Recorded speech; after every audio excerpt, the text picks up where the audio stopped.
Həl nucazi illəl kəfur. Naşükürdən başqa kiməsə cəza verəcəyik. Qəribə sözdür bu.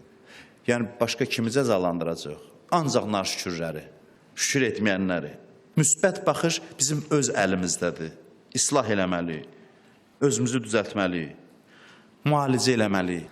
Baxışın düzlüyünə baxın, Ayətullah Behcətdən oxumuşam, çox uzun eşitmişsiniz. Deyir ki, bir uşaq heç vaxt sabahki yeməyinin dərdini çəkmir. Görmürsünüz 3 yaşlı uşaq 2 yaşda desin, Allah, görəsən sabah nə yiyəcəm? Yox.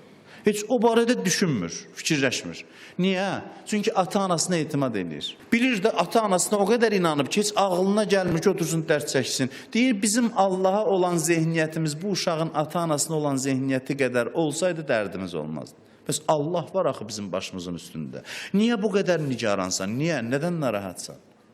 Nədir? Niyə görə özü bu vəziyyətə qoymuşsan? Vay nə olacaq? Vay sabah necə olacaq? Vay bütün ömrünün axırınacan istəyir zəmanət alsın indiyəcən ki, bütün o belə yaşamaq olmaz. Sənin başının üstündə Allah var. Allah da deyir, niyə mən unuttun? Niyə məni yaddan çıxartdın? Bizim problemlərimizin çoxu bilirsiniz nə üçündür? Baxışlarımızı düzəltmək üçündür.